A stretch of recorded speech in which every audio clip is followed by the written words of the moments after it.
ओम शांति। हमारे बीच आज का दिन बहुत भाग्यशाली है। हमारे यज्ञ के वरिष्ठ राजयोगी भ्राता ब्रजमोहन जी उपस्थित हैं और इस समय हिंदुस्तान के दिल पर राज्य करने वाले भ्राता ब्रजमोहन जी उपस्थित हैं। जैसा कि नाम में ही शरीक है, माधुर्य और गंभीरता का अद्भुत संगम है आपके हृदय में। पूरब से लेकर पश्चिम तक आपने बाबा के इस ज्ञान की अलग जगाई है। और सबसे बड़ी बात यह है कि आप बहुत कुछ सुनाते सुनाते कब कहेंगे आइए लौट चलें, आपको जाहिर ही नहीं होगा और ऐसा लगेगा अरे क्या वो अब आगे नहीं बोलेंगे, चुप हो गए, क्लास खत्म हो गई। बहुत ही सुंदर, बहुत अच्छे ढंग से, बहुत गंभीर से गंभीर गुत्थियों को सुलझा लेते हैं और यही एक बड़ी विशेषता आपको उनके द्वारा संपादित प्योरिटी में नजर आएगी।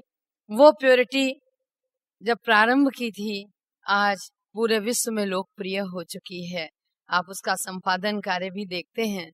ब्रह्मा कुमारी ईश्वरीय विश्वविद्यालय के मैंने सुबह 4 वरिष्ठ भ्राता गिनाए थे, उनमें आपका स्थान बहुत लोकप्रिय भ्राता के रूप में नजर आता है और आपने ईश्वरीय विश्वविद्यालय को प्रतिनिधित्व दिया मॉरिशस की हिंदी भाषी कॉन्फ्रेंस में भी और अनेकों बार विदेशों में आपने बाबा का परिचय दिया है। साथ ही साथ मैं एक बात कहना चाहूंगी कि बोलते तो सब हैं लेकिन बोलना अलग अलग होता है। आपके व्यक्तित्व की ऊंचाइयां केवल इन 2 लाइनों में हैं कि जिस जगह बिजलियों के साए हैं हमने गुलशन वहीं खिलाए हैं। हम भला किसी के रोके रुकेंगे क्या, हमने पर्वतों से ऊंचे शीश पाए हैं। भ्राता ब्रजमोहन जी की हम ऊंचाई नहीं नाप सकते। आप राजयोग एजुकेशन एंड रिसर्च फाउंडेशन के भी सारे देखरेख करते हैं।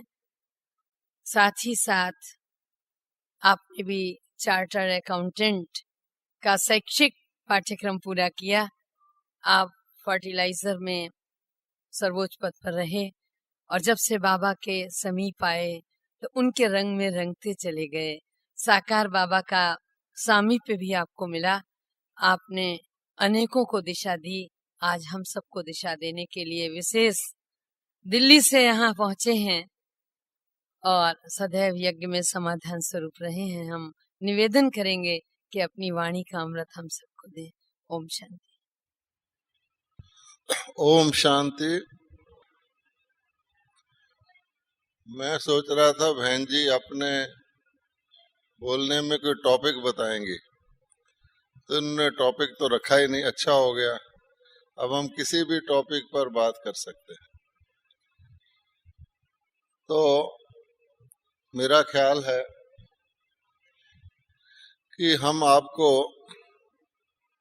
अपने जीवन का अनुभव, जिसमें बाबा के साथ और बाबा के द्वारा जो पालना हुई, जो जो उसके परिणाम स्वरूप मुझे लाभ हुए, वो आपको सुनाते हैं। क्योंकि बहुत से भाई बहनों ने बाबा को साकार में नहीं देखा। अगर आप कहें ये ठीक है तो ठीक है, ठीक है, ये ठीक है। सिर्फ 3-4 ने हाथ उठाया।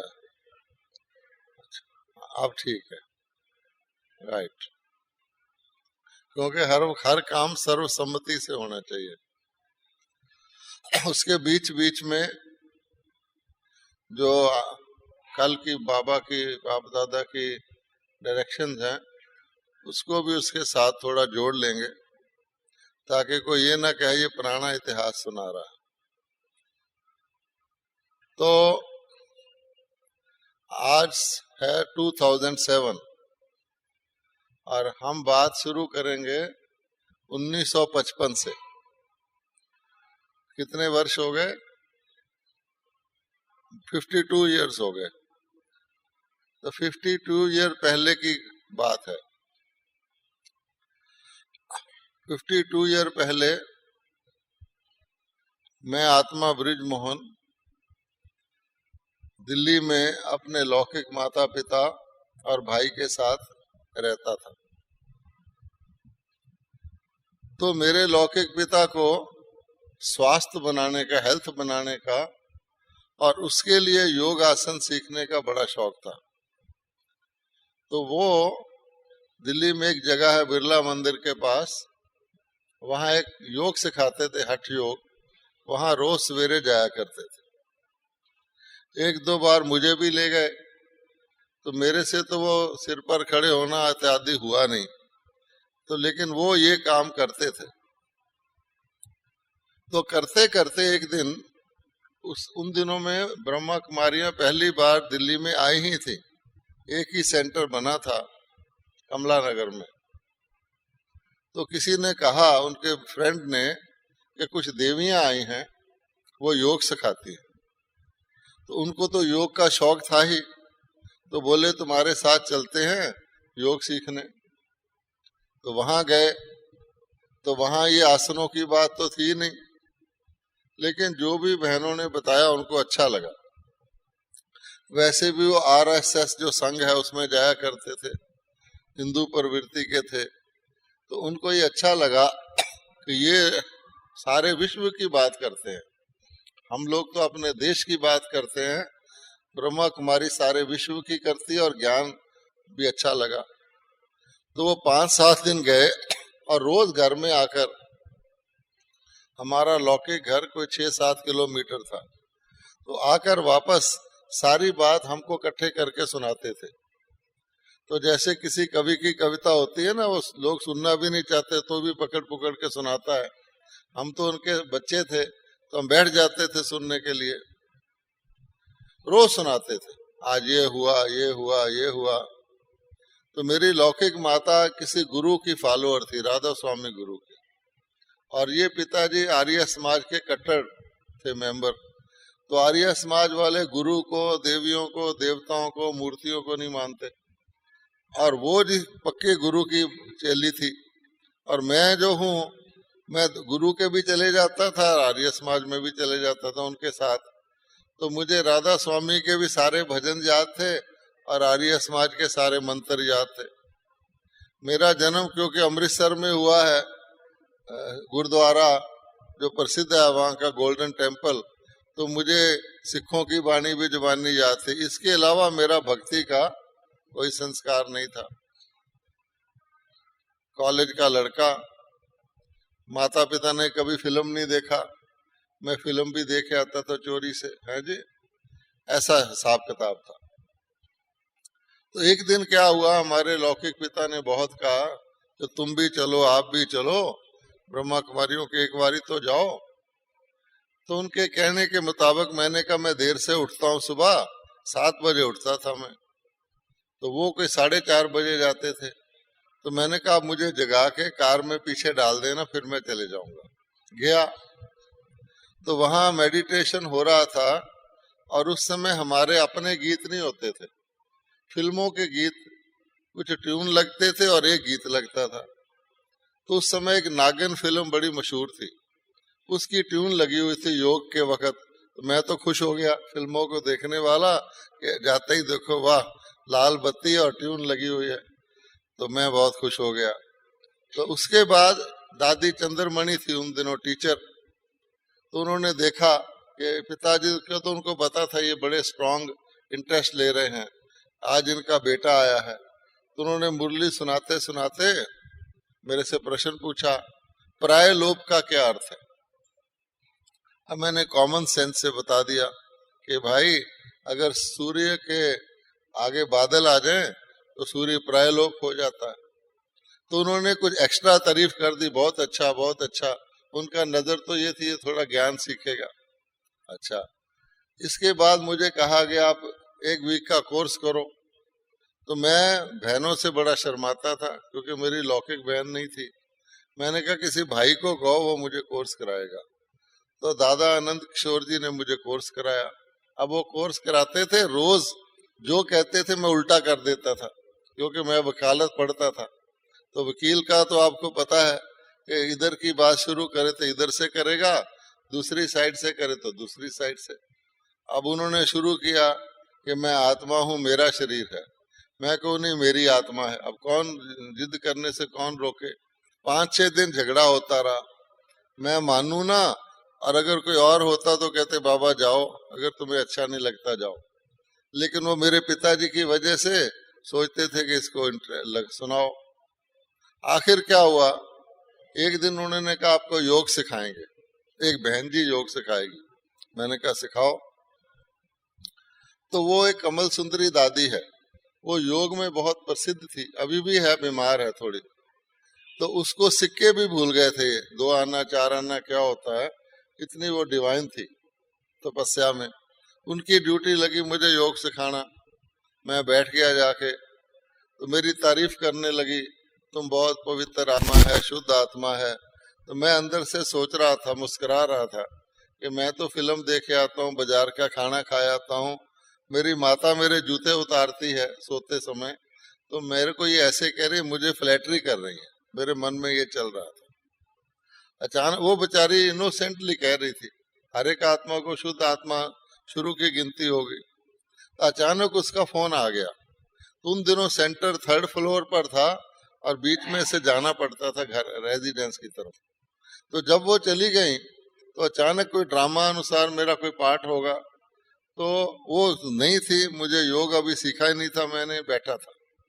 अचानक क्या हुआ कि एक रोशनी सी आई और मेरे को घेर लिया और हल्कापन महसूस होने लगा। मैंने अपने आप को टटोला, क्योंकि आंखें तो खुली थी कि मैं ठीक ठाक हूँ, तो ठीक ठाक भी था। और मुझे बड़ी खुशी होने लगी अपने आप। मैंने कहा ये क्या हो रहा है, योग अभी सीखा नहीं और ज्ञान में मैं इनकी बात को काटता रहता हूँ, ये क्या हो रहा है, और वो तो है भी नहीं। अच्छा, आखिर क्या हुआ कि वो आ गई आधे मिनट के बाद। तो मेरे मन में एक चेंज आई कि भाई इनसे झगड़ा नहीं करना, जो ये कहती हैं शायद इसमें कोई शक्ति है और इसको समझने की कोशिश करना। उस दिन से मैंने सोचा जो ये कहेंगे अपनी वकालत के हिसाब से उसको समझने की कोशिश करूंगा, आर्गू नहीं करूंगा। तो 5-7 और मैंने ये भी सोच लिया, एक बात अगर मेरी समझ में आ गई, सिर्फ एक बात पक्की, तो फिर मैं आगे चलूंगा। तो 5-7 दिन में मुझे ये समझ में आ गया कि मनुष्य पशु नहीं बनता। मैं बड़ा खुश हो गया कि भाई ये बात तो पक्की, अच्छी तरह चारों तरफ से सोच साच के रीजन लगा के ये पक्की बात है, मनुष्य पशु नहीं बनता। और खुशी की बात है, नहीं तो हम सोचते थे छिपकली बनोगे, किसी की बात सुनते हो, पैसे के ऊपर बैठे हो सांप बनोगे, इत्यादि इत्यादि। तो बस वो पक्की हो गई। तो मैंने अपने पिताजी को कह दिया कि ज्ञान ठीक लगता है, मैं और सीखूंगा। करते करते कुछ दिन के बाद हमारे माता पिता को मधुबन में निमंत्रण आया। उनको 6 महीने हो गए थे और हमें नहीं आया, मैं और मेरे भाई को, हमें थोड़ा टाइम हुआ था। तो हमने बड़ी तारें भेजी, चिट्ठियां लिखी कि ये कैसा है, माता पिता के साथ तो अलाउड होना चाहिए। आखिर हमें निमंत्रण आ गया। इस प्रकार से हम बाबा के सामने पेश हुए। अब क्या हुआ कि उस समय थोड़े से भाई बहन होते थे, एक फैमिली, और वो भी पंजाब की फैमिली आए। तो यज्ञ में बड़ा माना जाता था कि ग्रुप आया, क्योंकि उन दोनों लोग सिंधियों की संस्था कहते थे, ब्रह्मा कुमारी संस्था, मैंने सिंधी। अब तो बहुत थोड़े से सिंधी हैं। अब बाबा ने काम शुरू किया था, सखत इलाका सिंध, उससे कम सखत इलाका पंजाब। पंजाब सिंध को इकट्ठे गिनते हैं, हरिद्वार में भी जाओ तो पंजाब सिंध क्षेत्र इकट्ठा होता है। खैर, तो पिताजी को बाबा ने और कुछ कहा, मेरे माता को और कुछ कहा, मुझे क्या कहा, पूछा तुम क्या करते हो। मैंने कहा जी मैं ऐसे ऐसे वकालत का लास्ट ईयर है, चार्टर्ड अकाउंटेंसी में 1 साल रहता है। तो बोले अच्छा तुम अपनी पढ़ाई पूरी कर लो, तुम पवित्र आत्मा। उन्होंने भी कहा। अब मेरे दिल में हॉल पड़ने लगा, भाई वो भी कह रही थी, ये भी कह रहा है, बाबा क्या करूं मैं। तो फिर बोला, मेरा छोटा भाई 11वीं क्लास में पढ़ता था, उसको बोला तुम पढ़ाई छोड़ दो, तुम ज्ञान में लग जाओ। तो मैं और हैरान हुआ, देखो मुझे कह रहे हैं पढ़ो, ऊपर से कह रहे हैं विनाश आने वाला है, और इसको कह रहे हैं कि तुम पढ़ाई छोड़ दो। अब बाबा तो बाबा ही है। खैर, अब मेरे मन में ये जो आ गया कि बाबा ने कहा तुम पवित्र आत्मा हो, बड़े जोर से। मैंने कहा बाबा को कैसे सुनाऊं मैं। तो बाबा का सिस्टम था, मुरली चलाते थे शिव बाबा, उसके बाद एक कमरा होता था जिसमें मुरली के बाद बाबा के आसपास हम इनफॉर्मल ढंग से बैठ जाते थे, उसको चैम्बर बोलते थे।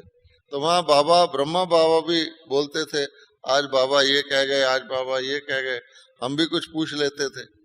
उसके बाद बाबा, वो जो आबू में ही है वो जगह जहाँ ये सेंटर था, हेडक्वार्टर, तो वहां से घूमकर एक इस्त्री करने का कमरा था गैरेज में, मोटी मोटी लोहे की आयरन, और उसके बाद वो किचन की तरफ आते थे।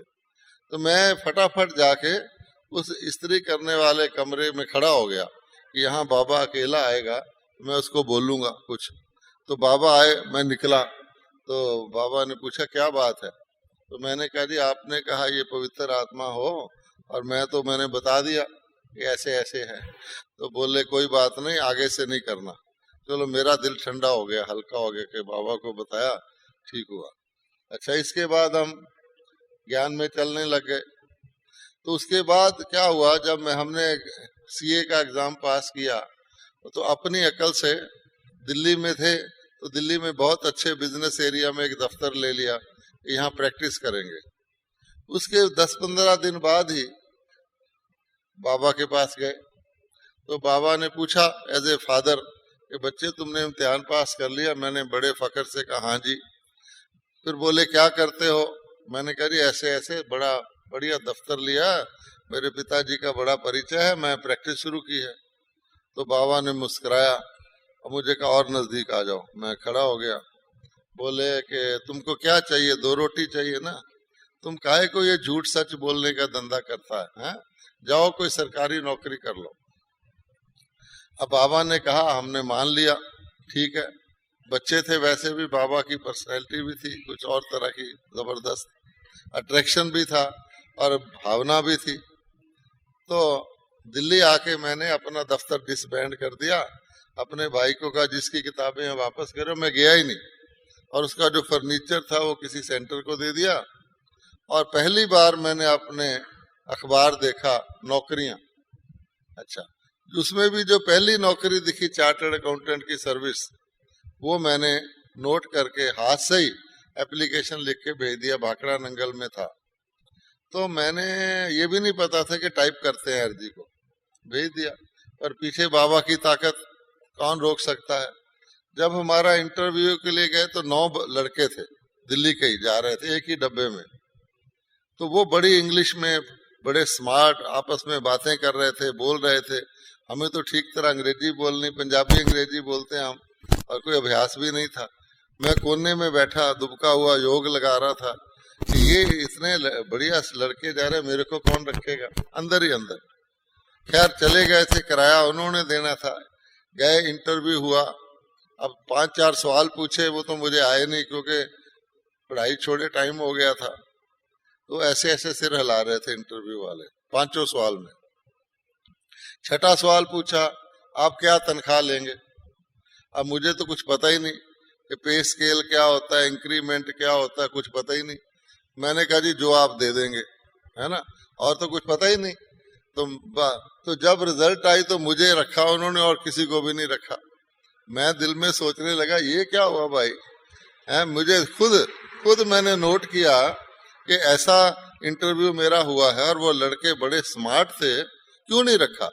खैर मैं ज्वाइन करने गया तो मैंने पूछा, तो उन्होंने बताया जी कि नई कंपनी है गवर्नमेंट की, इसका लॉ है कि सबको मिनिमम तनख्वाह पे रखना है, शुरू करना है, यंग लड़के रखने हैं, और एडवांस सैलरी नहीं देनी, हायर पे नहीं देना।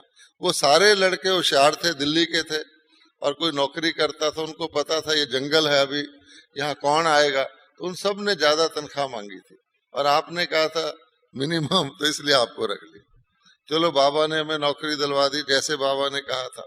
अब क्या हुआ, उनको 8 चार्टर्ड अकाउंटेंट चाहिए थे, बहुत बड़ी कंपनी थी, मैं तो 1 था। तो उन्होंने 1 महीने बाद दोबारा विज्ञापन दिया और उसमें 1.5 गुना सैलरी करके दिया कि कोई आए, क्योंकि रखना तो मिनिमम पर था। तो मैं क्योंकि रखा गया था, मेरी 1.5 गुना कर दी आप ही। अच्छा, तो 1 महीने बाद मेरी सैलरी भी 1.5 गुना हो गई। अगर पहले होती तो मैं बाहर था, वो अंदर थे। अब क्योंकि इस तरह हुआ तो मैं अंदर था, वो बाहर थे, बाबा ने करवा दिया, तो मेरा और भी फेथ बैठ गया। फिर क्या हुआ कि भारत में ऐसा रस्म है कि जब पहली तनख्वाह मिलती है लोग अपने गुरु को भेज देते हैं। तो मैंने अपनी फैक्ट्री में जो फर्स्ट सैलरी मिली उसका ड्राफ्ट बना के रजिस्ट्री करा के बाबा को भेज दिया। अच्छा, रजिस्ट्री करा के वो वापस आ गया। अब आप सोचो 21 साल का लड़का हो और उसको ऐसी संस्था मिल जाए जिसको आप पैसा भेजो और वापस आ जाए, उसके दिल पे तो बड़ा भारी छाप पड़ेगा। इस संस्था को पैसे वैसे की कोई वैल्यू नहीं। बाबा ने लिखा, तुमको किसने कहा है कि भेजो? बाबा और बच्चे कोई अलग थोड़ी हैं। अच्छा, तो मेरे को फिर जोश आया। मैंने कहा मुरलियों में आता है कि बाबा जिसका भाग्य बनाना चाहे बना देता है।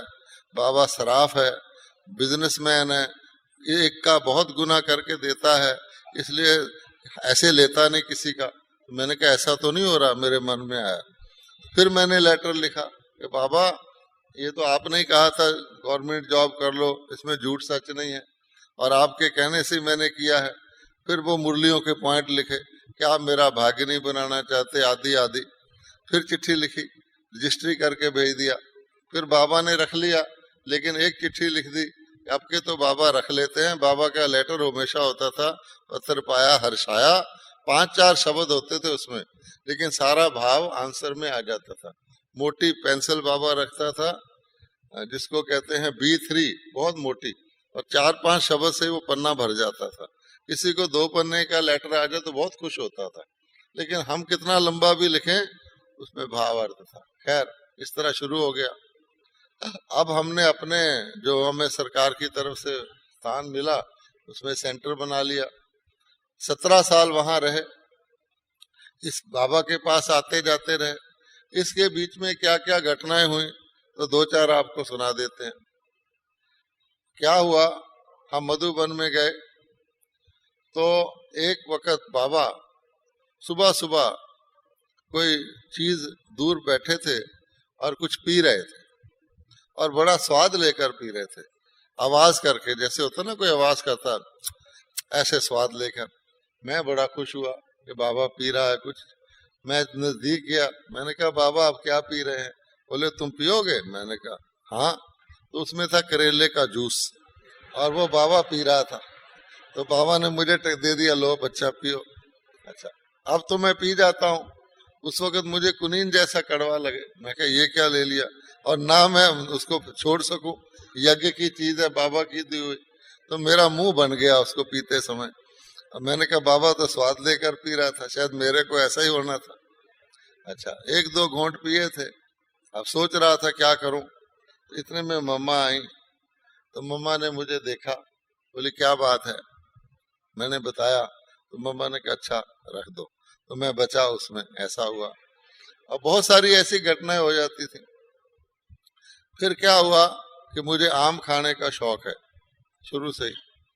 तो उन दिनों ये होता था, जो भी परिवार आए उसको एक बारी बाबा के साथ भोजन करने का अवसर मिलता था, और सब लोग वेट करते थे कि उस दिन हम बाबा के साथ भोजन करेंगे। तो हमारे परिवार को भी एक उस दिन भोजन बाबा के साथ करना था। हम बड़े उत्सुक थे, वाह बाबा के साथ भोजन करेंगे। बैठ गए। ये लच्छू दादी जो है बाबा की ब्राह्मणी थी, तो भोजन में आम काट के मिले थे सबको। तो मेरी माता को पता था लौकिक को कि ये आम का शौकीन है, तो उसने बहुत चुपके से टेबल के नीचे से अपना आम मेरी तरफ खिसका दिया। अच्छा, माँ हुई। अच्छा, अब मैंने भी बड़े धीरे से पकड़ लिया। अच्छा, हमने समझा बाबा ने देखा नहीं, बाबा अपना काम कर रहा है। तो जो खिसकाता है, चोर जो होता है, बहुत बच के काम करता है। अब क्या हुआ, भोजन पूरा हो गया। जब पूरा हो गया तो बाबा ने लच्छू को कहा, लच्छू बच्ची जाओ एक टोकरी में आम लेके आओ।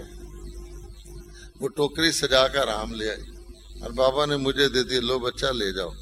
तब मैंने समझा कि ये बाबा ने तो देख लिया था और उसने आम दे दिया।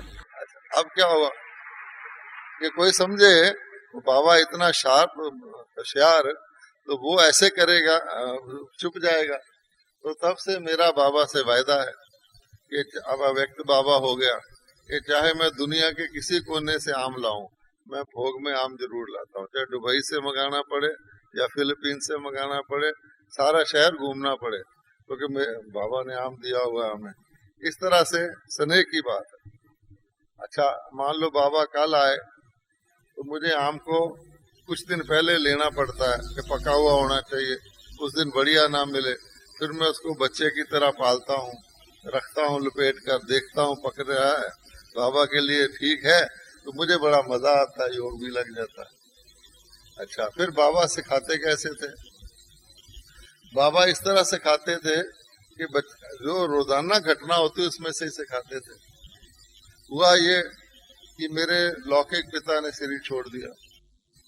अच्छा, आमतौर पे क्या करते हैं अपने लौकिक पिता, जो दुनिया भारत वाले हैं हिंदू लोग, वो उसकी ड्रेस वगैरह सामान दान कर देते हैं ब्राह्मण को, यूज नहीं करते।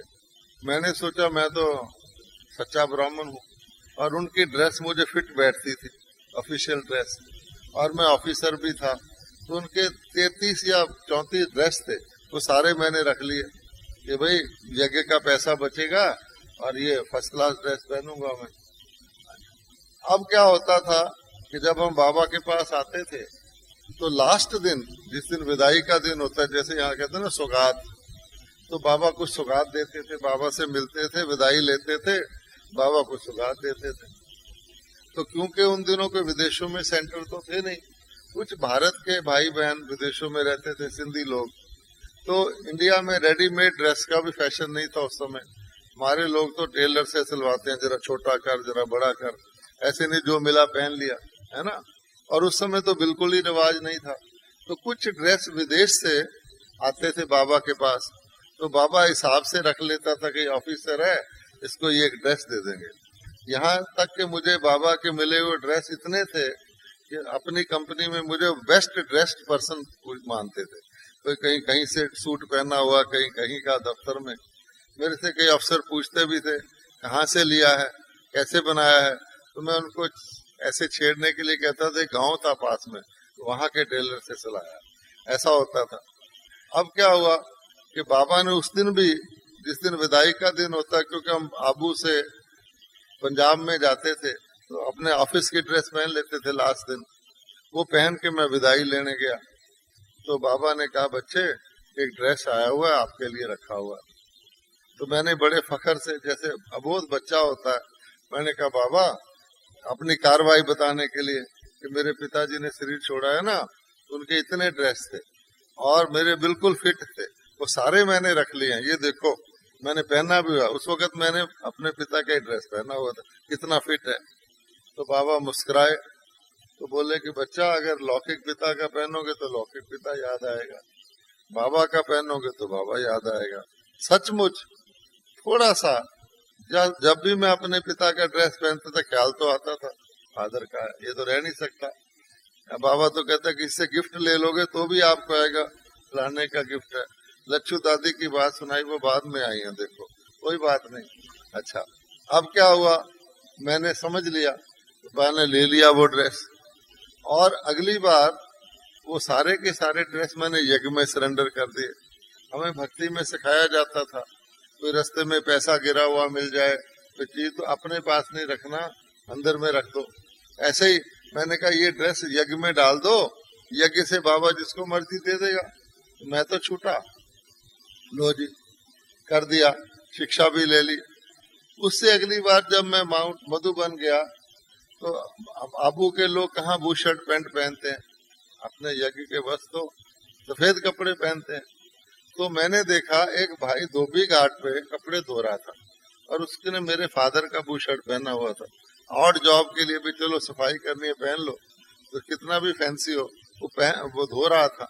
फिर भी मेरे दिल में आया, ओह मेरे फादर का बू शर्ट पहना हुआ, तो मुझे और पक्का हो गया कि अब उससे जान भी छुड़ा ली, तब भी याद आ रहा कि मेरे फादर का है, मैं पहनता रहता तो क्या हाल होता है जी। इस तरह से बाबा बहुत प्रकार की हम लोगों को शिक्षाएं देते थे। फिर बाबा को किसी का रिस्पेक्ट रखना हो, और लौकिक बाप क्या करता है और लौकिक बाप क्या करता है, लौकिक रिलेटिव कितना स्नेह देते हैं, उसका भी बाबा सिखाते थे। मैं और मेरी लौकिक माँ जब मधुबन आए एक बार, तो मैं कंजूस नेचर का हूँ, मतलब इकोनॉमिकल, यज्ञ का पैसा बच जाए, तो मैं तो बस से उतरकर और एक आबू में एक बच्चों गाड़ी मिलती है, उसमें अपना सूटकेस रख के 8 आना दे के आश्रम में पहुंच जाता था। तो लौकिक माँ आई तो वापसी पर हमने बस में टिकट बुक करा लिया, 4 आने दे के बुक हो जाता था। तो अचानक बाबा से मिलने गई, तो बाबा ने कहा बच्ची कब जा रही हो? बोला परसों जा रही हूँ। कैसे जा रही हो? उसने कहा उसने मेरी बस में टिकट बुक कराई। बस में कराई? बुलाओ उसको। बाबा ने मुझे बुलाया, तुम इनका बस में ले जा रहा है? नहीं, इस माता को टैक्सी में लेके जाओ। अच्छा जी। तो मेरी माता को ख्याल तो होगा कि नहीं, तो लौकिक बच्चा ऑफिसर होकर मुझे बस में ले जा रहा है और बाबा मुझे टैक्सी में भेज रहा है, तो उसका स्नेह किससे ज्यादा होगा? नेचुरली उससे होगा। फिर हम ये देखते हैं, सुनते थे भक्ति मार्ग में कि जो श्रेष्ठ आत्माएं होती हैं उसके संग में आप रहने से हल्के हो जाते है ना, साधु के संग में रहने से हल्के हो जाते हैं। उसका मैंने डायरेक्ट अनुभव किया। एक बार मैं पंजाब से चला, उन दिनों रेलवे रिजर्वेशन वगैरह नहीं होता था, चला 6 रुपए दिल्ली से किराया होता था माउंट आबू आने का रेल का, है जी, वो दिन दूसरे थे। अच्छा, वहां से आया, फिर दिल्ली में आया, दिल्ली से ट्रेन में आया, करते कराते यहाँ से फिर वो ट्रॉली में आया, तो माउंट आबू में मैं पांडव भवन में दोपहर के 2:15 बजे पहुंचा, पिछले रास्ते से, थका हुआ, काला ड्रेस, 2 दिन के चले हुए। तो मुझे जगह मिली ऊपर, जो गुम्बज है वहां आपने देखा होगा, एक उसको एरोप्लेन कहते हैं, एक पीछे गुम्बज है 2, उसमें जगह मिली। तो मैं लुढ़कता थकता थकाता अपना सामान लेकर वहां रख दिया और सोचा कि अभी तो सब सो रहे होंगे, चाय के वक्त उठूंगा, ड्रेस भी नहीं बदला, खाट पे बिस्तर भी नहीं बिछाया, लेट गया ऐसे थका हुआ खूब, रेस्ट करेंगे, व्यक्ति ऐसे ही सोचता है। अचानक मैंने क्या देखा कि खड़ाओं की आवाज आ रही। बाबा लकड़ी का खड़ाओं पहनते थे, तो सीढ़ी चढ़ रहा है ना, कोई ठप ठप ठप आवाज आ रही है, नजदीक आती जा रही। तो मैं समझ गया बाबा ऊपर आ रहा है, और बाबा के साथ हमेशा बच्चे रहते थे, और बाबा सबाए ज्ञान देने के कोई भी चीज और दूसरा शब्द कभी निकाला ही नहीं बाबा ने। तो मैंने सोचा ये देखो मेरी भूत जैसी ड्रेस मिट्टी भरी हुई, क्योंकि उन दिनों तो डब्बे ओपन थे सारे, 2 दिन का सफर, और मैंने तो बिस्तरा भी नहीं बिछाया। बाबा अगर आ गए तो क्या कहेंगे, ये क्या है? तो मैंने क्या किया, और कुछ नहीं सोचा, उसका रूम का कुंडा बाहर से लगा के बाहर खड़ा हो गया, कम से कम बाबा कमरे में तो नहीं जाएगा। अच्छा, बाबा आए, 7 बच्चे थे, और बाबा सीधे पानी की टंकी थी ऊपर एक, उसके पास गए, उसको खुलवाया। एक्चुअली बाबा वो टंकी देखने आए थे, इसमें जंग तो नहीं लगा हुआ। अच्छा, खुलवा के बाबा ने ज्ञान देना शुरू कर दिया। देखो बच्चे, इसमें जैसे जंग लग जाता है, इसको घासलेट से केरोसिन से साफ किया जाता है, आत्मा को भी जंग लग, कुछ ज्ञान सुनाते रहे, मैं खड़ा रहा। तो थोड़ी देर बाद बोले अच्छा बच्चे आप आए हो? बाबा फिर चले गए। उन्होंने ना मेरी ड्रेस पे कमेंट, मेरे मन में ही था, सिर्फ कहा कुछ ना कुछ का, वो तो आत्मा को देखते थे, चले गए। उसके बाद मुझे जो व्यक्ति इतना थकावट महसूस कर रहा था कि मैं 2 घंटे लेटूंगा, ये मुझे ऐसे लगा वेटलेस, कि शरीर हल्का और कोई थकावट नहीं, खुशी। और मैंने 2-2 सीढ़ी जंप करके नीचे गया, चाय बनाई, और उसके बाद थकावट हुई नहीं। तब मैंने देखा ये जो कहते हैं कि श्रेष्ठ आत्माओं की कंपनी से आपको बहुत ज्यादा खुशी मिलती है, सचमुच मिलती है। इस तरह से अनेक घटनाएं होती रही। अच्छा, फिर देखो, वैसे तो बाबा कहता है कि मैं लौकिक का थोड़ी हूं, मैं तुम्हारे लौकिक, तुम क्या करते हो, क्या कमाते हो, क्या, मैं बाबा तो ज्ञान सुनाता है आत्मा परमात्मा का पतित पावन बनने का, लेकिन डिपेंड करता है। तो बाबा हमारे लौकिक का भी इतना ध्यान रखते थे, जो बात ना पूछो। तो क्या होता था, हमको जो तनख्वाह वगैरह मिलती थी, बाबा ने कह दिया था कि आप सेंटर चलाओ, और सारे पंजाब में हम सेवा करने जगह जगह चले जाते थे। अब चले जाते थे तो साल में समझो 52 संडे होते हैं, तो 48 सैटरडे संडे हम बाहर ही रहते थे, और फिर भी पैसे बच जाते थे, खर्चने तो है नहीं, तो वो हम फिक्स डिपॉजिट करा देते थे, बाबा को बताया हुआ था। उन दिनों एक बहुत बड़ी कंपनी निकली थी, शिपिंग कंपनी, उसमें हमने फिक्स डिपॉजिट करा दिया। वो जापान से इधर उधर से जहाज खरीदकर हिंदुस्तान में अनाज आता था अमेरिका से, ऐसी कोई कंपनी थी। वो कंपनी के कुछ गड़बड़ थी तो फेल हो गई, तो बाबा को पता था इसने इसमें पैसे रखे हुए हैं, तो मेरे एडवोकेट ने बता दिया था फेल होने वाली, आप इसके पैसे निकाल लो। मैंने तो निकाल लिए थे, लेकिन जब मैं माउंट आबू गया, पहला बात बाबा ने पूछा, अखबार बाबा पढ़ता था, बाबा बच्चे तुम्हारे उसमें पैसे थे ना? मैंने कहा बाबा मैंने निकाल लिए। तो जैसे एक बाप को ठंड पड़ती है ना कि बच गया, ऐसे मैंने नोट किया कि बाबा को इतना कंसर्न हम बच्चों के लिए रहता है। और इसी प्रकार से बहुत सारी चीजें हमने बाबा से सीखी। एक बार बाबा को बॉम्बे में ऑपरेशन होना था, बड़ा ऑपरेशन था, तो उसमें नाली ऐसे कोई पकड़ के बाबा आबू से बॉम्बे गए, ट्रेन में हम साथ गए, बड़े खुश थे बाबा के साथ जा रहे हैं। तो जब ऑपरेशन होना था, बाबा को कोई जैसे कमरा चमक रहा है, बाबा की तांबे जैसा बाबा का चमकता शरीर था, बच्चे हैं, थोड़े से बच्चे थे, लेकिन हॉस्पिटल का सारा वातावरण हॉस्पिटल जैसा नहीं था। एक दिन में ऑपरेशन हुआ, अगले दिन हम मिलने गए, तो बाबा बेड को थोड़ा ऊंचा कर देते हैं ना, तो सिर जरा ऊंचा था, बात कर रहे थे, तो लौकिक वाले रिश्तेदार भी दूर दूर के मिलने आ रहे थे। तो हमने देखा बाबा किसी से लौकिक बात नहीं करता था, तू फलाना है, बस उसको ज्ञान ही सुनाते थे। और वो आके कहते थे, अरे इनको हमने 50 साल पहले देखा था, ये तो वैसे ही हैं, हमारे तो दांत भी निकल गए, हमारे तो ऐसे हो गए।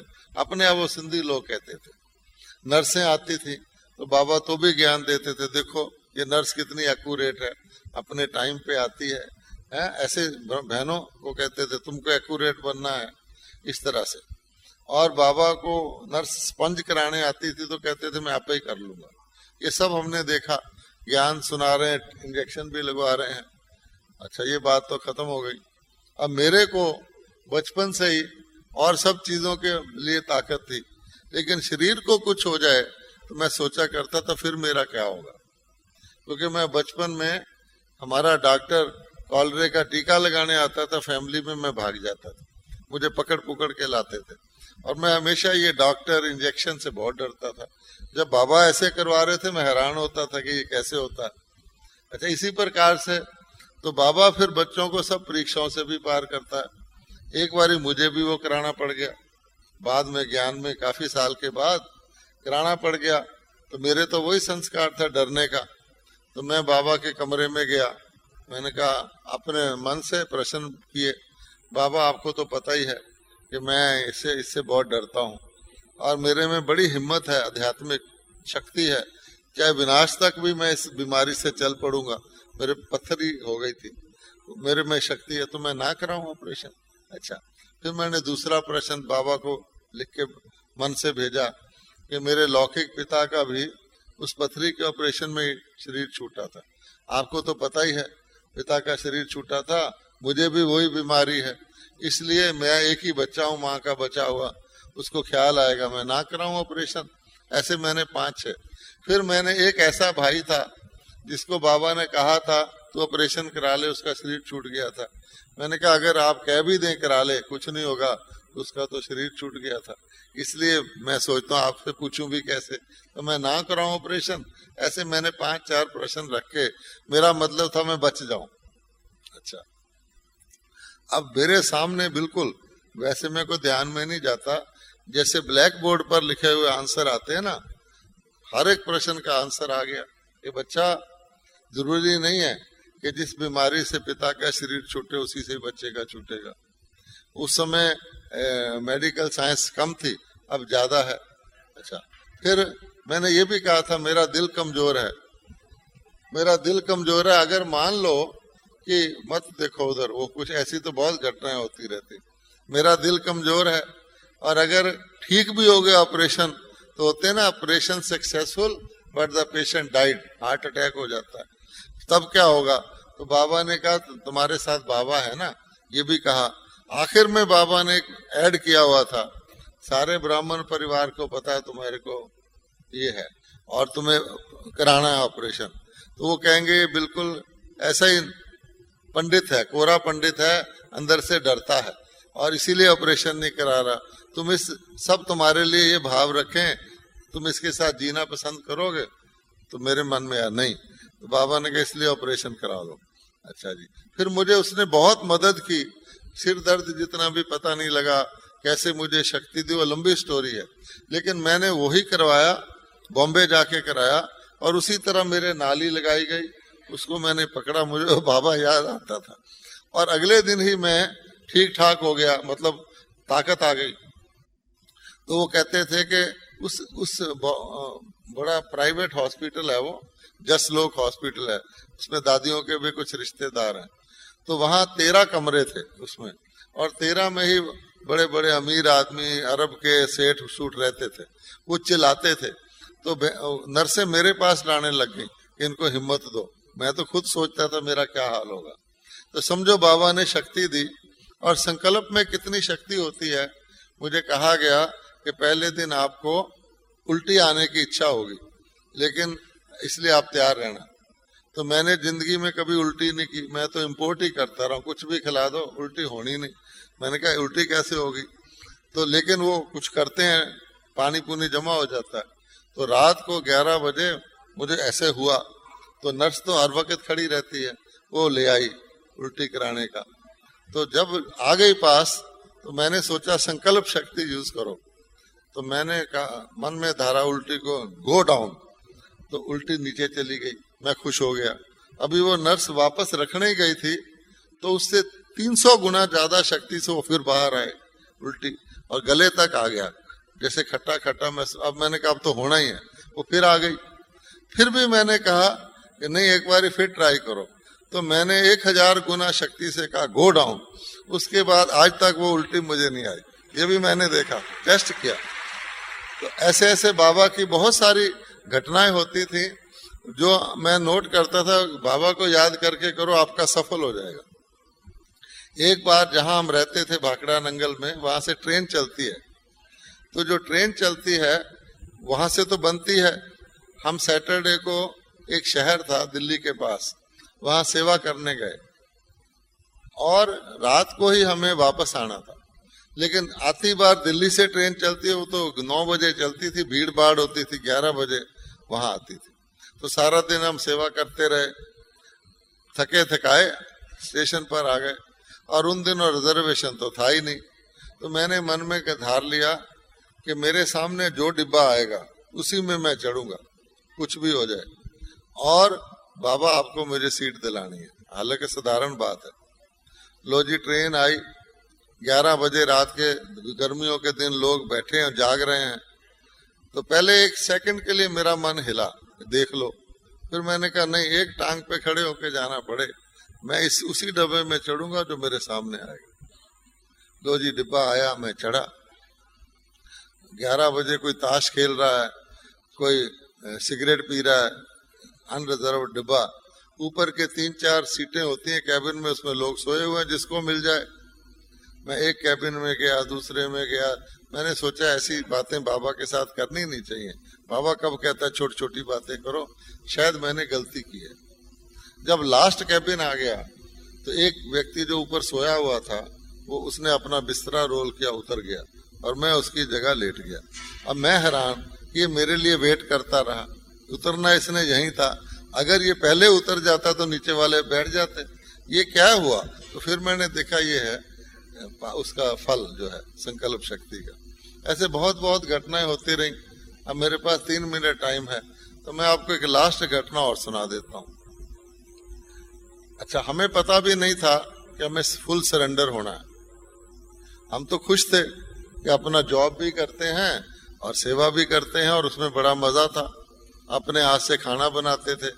वो जो अपने हाथ से हमने खाना बना के खाया है, वो इतना स्वाद था, आज तक नहीं मिला वो, क्योंकि चाहे जला हुआ हो, कच्चा हो, अपने हाथ का था।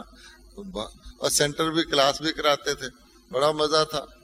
अच्छा, अब हुआ ये, बाबा को हमें सरेंडर करवाना था, हमें नहीं पता, हम तो अपना खुश थे। तो एक बार बाबा अव्यक्त हो गए थे, तो अव्यक्त बाबा आए, उन दिनों कमरे में मिलते थे, तो मेरे को ऐसे बाई दी वे पूछा, तुमने कोई आप सामान बनाया है पंजाब में? मैंने सोचा मेरी तो हो गई छुट्टी, शायद शरीर छूटने वाला है, जो बाबा कह रहा है तुमने आप सामान बनाया है ना, बाबा पूछ रहा है अभी क्या करें, तो क्यों पूछ रहा है अचानक तुमने आप सामान बनाया? तो बाबा ने समझ लिया ये वो सोच रहा है। बाबा ने कहा जो तुम सोच रहे हो वो नहीं है, लेकिन अच्छा होता है कोई आप सामान बना लो, कभी व्यक्ति जा सकता है कभी नहीं, तो तुम एक आप सामान बना लो।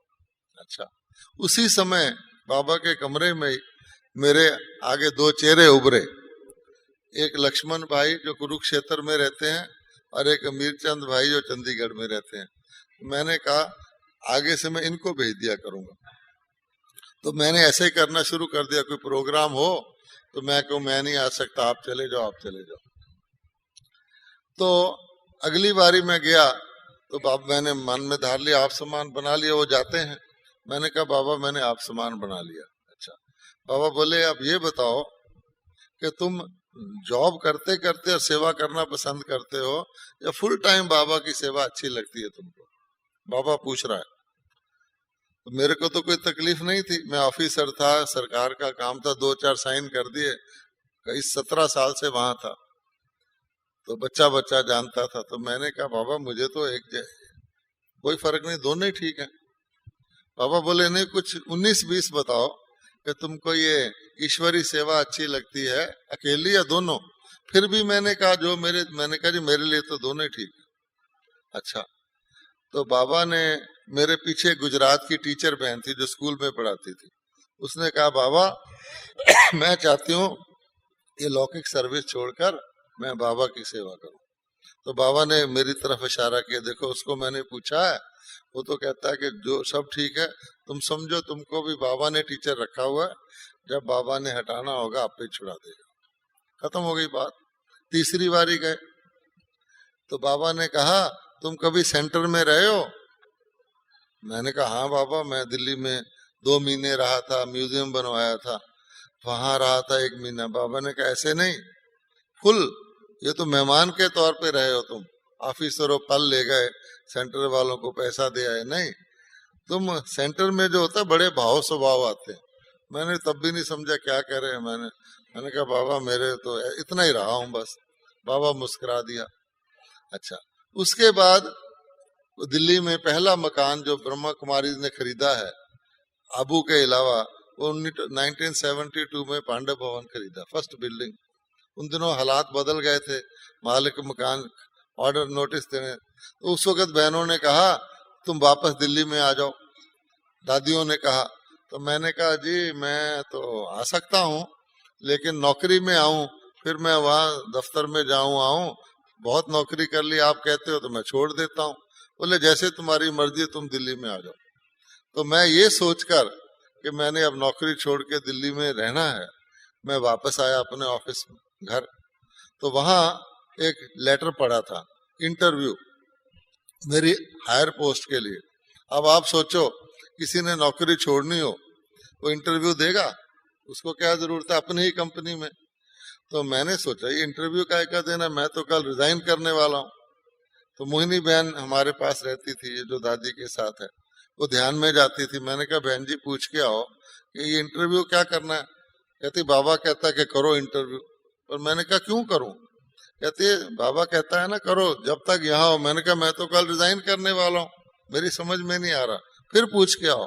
वो फिर गई तो बाबा ने कहा देखो उसको समझाओ कि अगर वो नौकरी छोड़ भी देगा, लोग पूछेंगे ये क्या था, तो अगर इसकी पिछली पोस्ट बड़ी होगी वो भी सेवा करेगी। अब हमारे दिमाग में तो ये था नहीं, तो हमने कहा ठीक है। अब इंटरव्यू एक बारी मेरा पहले हुआ था तो भी गड़बड़ सा था इंटरव्यू। मैंने कहा जाते समय भी क्या, तो बाबा कहता है जाओ।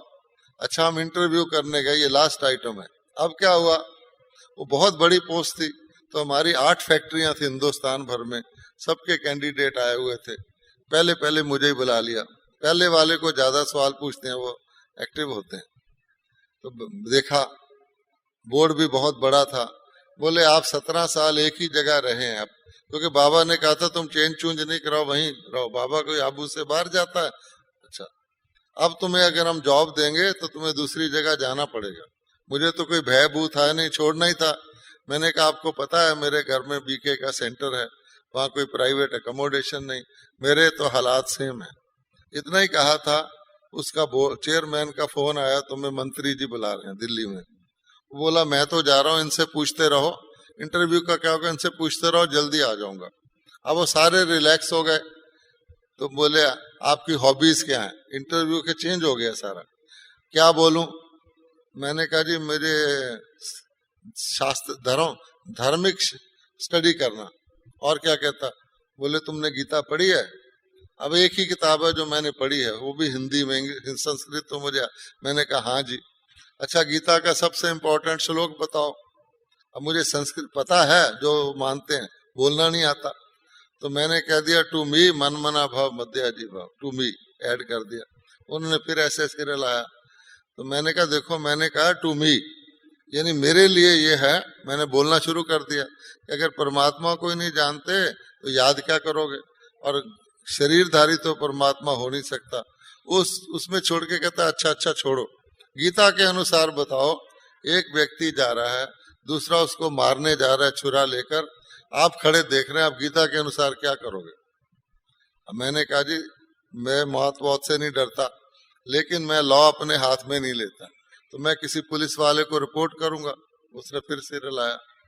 फिर बोला मान लो जिसको वो मारने जा रहा है वो आपका भाई है, फिर क्या करोगे? तो मैंने कहा जी भाई बना है कर्मों के हिसाब से, तो मेरी थोड़ी ज्यादा ड्यूटी है, मैं देखूंगा मैं क्या करूंगा। ऐसे गोल जवाब दिया। दूसरे ने बोला 8 मिनट हो गए, इनको जाने दो।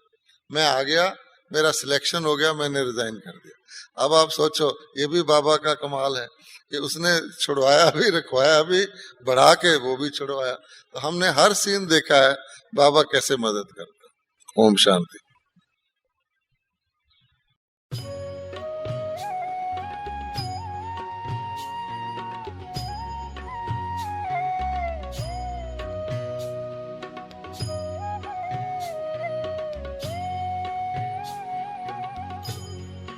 तुम्हारे साथ का अनुभव बड़ा निराला है, तुम्हारे साथ का अनुभव बड़ा निराला है।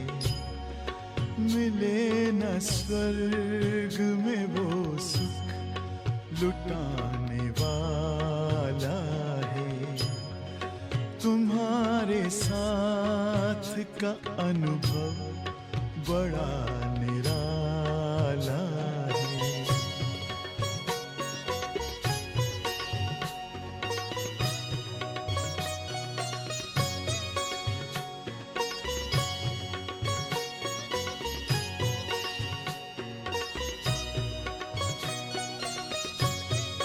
जिसे पाकर न पाना कुछ शेष रह जाए, पाके इतना बाबा अपना दिल अब तो गाए।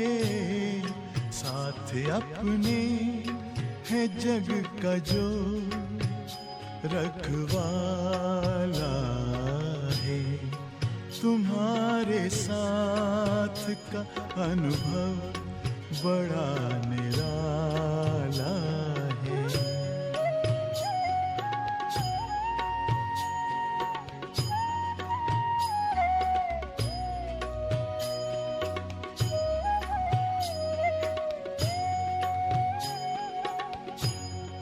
तेरी आँखों से पीते हम हैं अमृत प्याले, बड़ी जतन से छुपा कर नजर में हो पाले।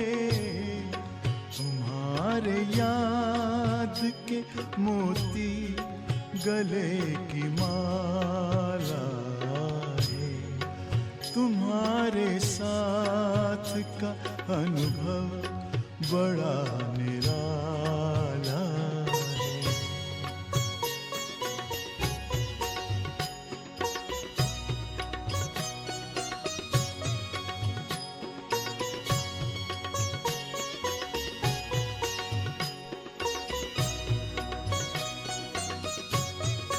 बाबा कहते हो यही बच्चे मेरे ताज तुम्ही, नैन के नूर लाडलो मेरी आवाज तुम्ही, मेरी दुनिया में तेरे दम से उजाला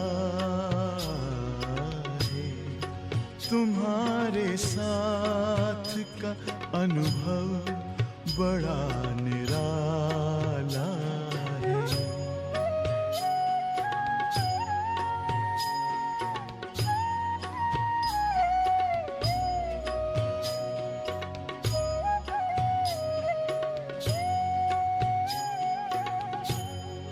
तेरी नजर का असर दिल ने तुम्हें जान लिया, दिल ने दिल में ही अपना तुझे सब मान लिया, दिल के ताऊस तख्त पर तू दिल वाला है, तुम्हारे साथ का अनुभव बड़ा निराला है, मिले न स्वर्ग में वो सुख लुटाने वाला है, तुम्हारे साथ का अनुभव बड़ा निराला